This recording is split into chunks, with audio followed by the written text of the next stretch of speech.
What's up, guys? It's Lee here from Bleeped Up Productions, and today I'm bringing you another Coventry career mode from FIFA 14 on the Xbox 360. And yes, today's episode 8, the January transfer window. If you've been watching this series on a regular, guys, thank you for coming back and supporting this series. If you enjoy it, please do leave a like. A like is much appreciated.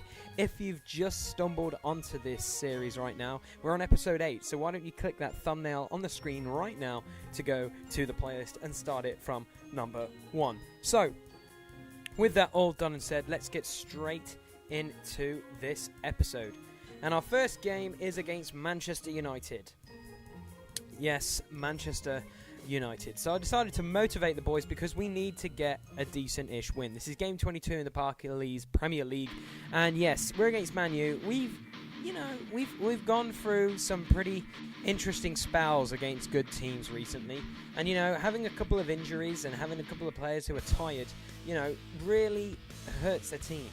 So hopefully in this January transfer window, I can build up some momentum. I can have some players that are willing to fill in the holes for others to play, so that we won't, have to play a weak squad against amazing teams. So as you can see on the screen, coming up right now is the league, and look at that. Manchester United are ahead of us. They are 3rd and we are 4th. And as you can see, our team is quite weak. We've got a few youngsters playing because we have a few injuries. But here we go. We'll pick up the action here, and Strife, our 17-year-old, does a delightful through ball to Garner, and Garner has a golden opportunity, but I think that's Lindegaard who's in goal, does a fantastic save. So we'll pick up the action again here, and John Fleck does a great through ball to Garner again. He's through on goal, but he is out-muscled off the ball once more. And as you can see, the pressure is coming from us. But here we go. We'll pick up the action again, and Thomas is deciding to play and does a killer through ball to Frank Musa. And Frank Musa is one-on-one with the keeper. He has a shot, and it hits the post, and then it comes back out to him, and what a save that is by Lindegaard again. And then Streifler's shot is blocked, and then Gold has it here, and he's trying to keep it alive, and he passes it to John Fleck. He has a shot that is blocked, but he gets a second try at it, but his touch is heavy, and it is eventually cleared. And as you can see, we are creating opportunities, and Manchester United are on the back foot. And here they fail to clear, and Gold picks it up and does a great ball to John Fleck here, and he overruns it, but he gets out tackled, and then Thomas has a shot, and that's blocked, and then Moose is there, and the ball goes, and he gets cleared. Oh my goodness, we were all over Manchester United in this first period. I don't know how it stayed 0-0, but that save against Frank Musa was unbelievable. So we'll pick up the action here on the 50th minute. And Ryan Gold here decides to cut inside and does a great pass to our 17-year-old, who does an amazing touch. He gets past the player, but he overtouches it, so it goes out for a Coventry throw-in. And there was a foul, but unfortunately it wasn't called. And leading up to that foul, we have Evans just strolling up the middle of the field. And look at this, Young picks it up, and look at that first touch, does all our defenders, and there it is.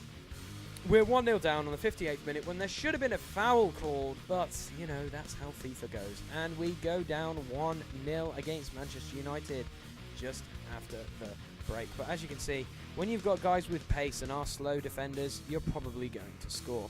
But here we go, pick up the action again, and Streifler, our young 17-year-old, just can't seem to get onto any of our through balls. And that's how the game finished, guys. It finished 1-0 to Manchester United, which isn't too bad because they're ahead of us in the Premier League, but we could have done a draw, I think, how we played in the first half. But anyway, here we go. As you saw in the last episode, we're trying to get this Kedar player, this youngster from Atletico Madrid, and on the screen now, we give him 10,000, a goal bonus of 10, 3 years, and he's going to be a first-team crucial player because I think he can really replace some of our players. And you know what? They accept. And so, as you can see, we have about 2.5 million. That goes down to about 1.9 million because we accept the offer. So we have Kedar joining our team. So we're going into our squad. And as you can see, we've got a powerful-ish squad, but we have a few players who are injured and a few players who need to be rested. So I decided to take Kedar, who is 24. He's 3-star, 3-star. He's got decent-ish stats. And I decided to, look at Ryan Gold, though. I can't really take him off for Ryan Gold, but I can definitely replace Gardner. and I decided to do the switcheroo of Gold with Kadar because we need to. And obviously now Lopez, who's going to be a bit more healthy, him and Fleck are going to run the centre of the park with Streifler there at the moment, which should be good. But anyway, we're going into our second leg of the Cup, Capital One Cup. I decided to motivate our boys against Sheffield Wednesday because we actually lost the first leg to a header by the guy we're getting at the end of this season, or the start of next season really, because we decided to talk contract terms, and that was Antonio. But in this, we decide to come out against it all. We are away. We need to go for the fences, period. So, as you can see, with the first highlight here on the 5th minute, we pick it up here with Frank Moose, who does a delightful through ball to our 17-year-old.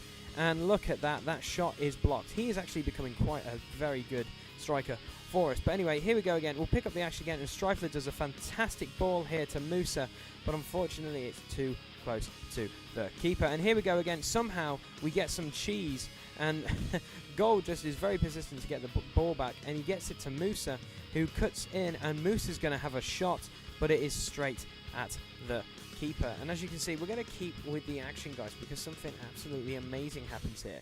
As you can see, it is cleared out, and it goes straight to Sheffield Wednesday. And, you know, we want to get a goal. We need a goal. So Frank Musa here is trying to work some magic, and he does a fantastic through ball to Kadar, our new player, and he's just going to storm forward. Look at this, with a cross. And it goes all the way to Lopez, who doesn't get on the end of it. And unfortunately, that attack dwindles out. But here on the 44th minute, look at that. Oh, my goodness. I thought it was going to be a replay goal almost of the first leg. But the header is over the bar, luckily enough. And as you can see, it's the 45th minute, and we have a throw-in. Can we get a goal from the throw-in? And we have Streifler here doing all the hard work. Musa does a great through ball, and Gold there. Bang. What a equaliser we have on aggregate right now, and Ryan Gold's happy. He is sending an arrow to our away fans in the stands, and as you can see, all the hard work was done by Musa, and Gold with his pace slit it under the goalie's belly. I think it is Kirkland, yeah, a former Coventry goalkeeper. And as you can see, on aggregate we're 1-1, but we go into half time with a 1-0 lead and a lot of confidence. So come on, boys, we can win this game. So moving on the 61st minute, we pick it up here with Ryan Gold doing some fantastic skills, going beating players, and has an effort which is wide. He does all the hard work, but the shot was not as good enough. But here we go, what a fantastic through ball, but it doesn't quite work out. But then look at this, oh my goodness, it was almost an escape for Sheffield Wednesday, and we'll keep up with the action here on the 83rd minute. And for some bizarre reason, we don't get rid of the ball properly. They have a shot, and look what happens. If you remember, earlier in the season, Christie has scored 2 own goals for us, I believe, over this whole course of this series, and this is his 3rd, unfortunately. So here we go, we have the shot that comes in, and Christie puts his leg out and puts it in the bottom corner. That is quite unfortunate, and as you can see, Sheffield Wednesday go through on aggregate, and our players are absolutely gutted. John Fleck cannot believe it, and neither can Christie, because that's his 3rd own goal of the season. Unbelievable. But as you can see, here is the Capital One Cup, and it is looking like Crystal Palace beat Manchester United to go through, and they lost to Arsenal, so Arsenal are in the final. And then with the rest of the results, you had us losing to Sheffield Wednesday, so Sheffield Wednesday against Arsenal will be the final. So good luck to Sheffield Wednesday. Hopefully they can win and beat Arsenal, because if not, that would be quite upsetting. But anyway, here we go. We're getting straight into our next video, and it is an FA Cup tie against Ipswich. And I decided to motivate the boys because, yeah, we just lost by an own goal. That's kind of brutal, so we want to win. And as you can see, we're playing in the snow. How delightful. And as you can see, again, players are getting tired because all our games are getting bunched up. So we decide to play a couple of our old players, a couple of, you know, veterans who will be leaving at the end of the season. But there's Christie, our own goal specialist. Hopefully he won't get an own goal in this game. But anyway, we'll pick up the action here, and Christie actually has an opportunity here and cuts inside, just fantastic running, has a shot and causes the Ipswich keeper to do a fantastic save. But we'll keep with the action. As you can see, Lopez has the ball out here and is just going to keep hold of it and has a shot, but it is straight into the keeper's arms. And moving on, Ipswich actually have a free kick here, which is very, very, very, close, and our keeper had to save it. And, you know, Ipswich kept causing us problems. And as you can see, they are through one-on-one with the keeper. Taylor's all on his own. And look who's there to block it.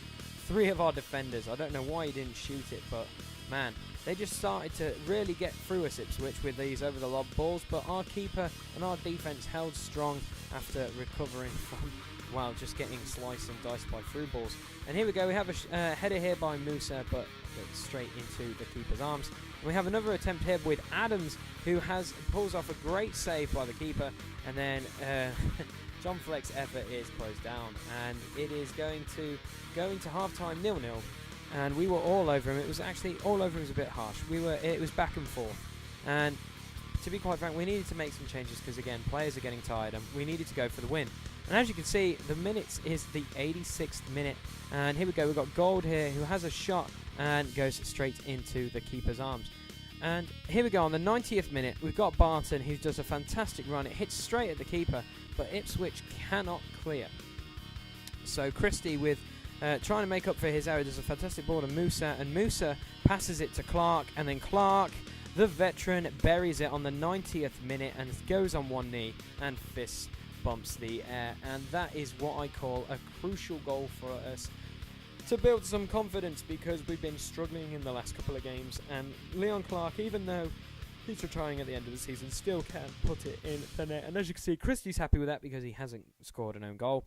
But we go through to the next round of the FA Cup with a 1-0 lead. But anyway, here we go. Transfer window activities, guys. Obviously, you know, we've replaced Carl Baker with Antonio, but we need to replace Andy Webster and Leon Clark. We want to get Jordan Eby at the end of the season, so we might get Leon Clark's replacement sorted. But then I found this Adrian Fernandez guy who was quite quick in the Brazilian league for about £230,000. So I decided to, you know, why not sign him, because he's a cheap player, and if our players get injured, that's quite unfortunate. But here we go. This is the guy I was looking forward to signing. His name's Abdul Toure from Sunderland, and his stats really impressed me for a 20-year-old centre-back. So he's going to hopefully replace Webster, and what do you know? He accepts, which is glorious. And you're going to see his stats in a second, and trust me, his stats for his age are phenomenal.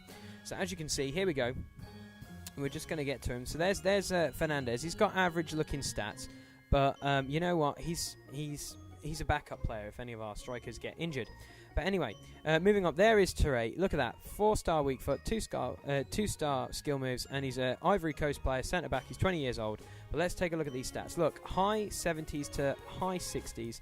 But the one thing that makes me happy is his strength. And he has actually got that trait of something special. So, with that being said, we're going to put him on the subs bench. But you know what's going to happen. We're going to replace the good old, the beast from the centre, Andy Webster. He's done really well, and as you can see, the stats comparison, we need to have a better player than Webster. He has served us well all these years as our centre-back, and he will play on and off again, but as you can see, his stats are only a little bit better, but overall, he is going to just do wonders for us, Toure. Only 69 overall, and at 20, he can only improve. But as you can see, Alex Nimley has all the traits we're looking for: acceleration, speed, agility, balance, stamina, and strength. And Nimley actually played for Coventry on a loan spell in real life. He's 24, he's got 3-star weak foot, 3-star skill moves. He's 24, he's an English player, sorry. And guess what? Look at that. Approach to sign on the contract expiry. So this is another player we can probably get at the end of this season. So hopefully, with all the things we're doing here, we want to do 4 years, so we're going to increase it to about 12. We don't want to specify a squad role yet because we don't know how we will fit into our squad, so hopefully something can happen. But as you can see, he says they've reviewed it, but they want to know the role at the club. And you know what? We come back and we say that he is an important first-team player because we don't know if he will actually make the team. And we decided to just stick it at 4 years, and again, we're going to do 12. And hopefully he will come to our team at the end of this season to build some more depth for our squad. So hopefully he will add more strikers to our team. And as you can see, he is looking forward to joining our club as soon as July 1st hits in 2016. So I'm looking forward to having Alex Nimley on our team. So we'll accept it. It will go through. And there is a few players joining our club, guys. And as you can see on the screen right now is the end of the episode, guys. Thank you for watching. Thank you for listening. If you want to check out last week's episode, hit that last episode tab. If you're watching it now and the next episode is up, you can probably hit that next episode to go straight to the next one. If you've enjoyed the content, guys, subscribe, even leave a comment or even like the episode. That would be much appreciated. Also, if you want to view any more of my content on my channel, I do NHL 14, a lot of other geeky stuff. You can click the view channel link there. You can find us on Facebook and Twitter. Hopefully we can get a bit more active on Facebook and Twitter because I haven't been doing so recently. But anyway, guys, until next Saturday, take care and have a good one.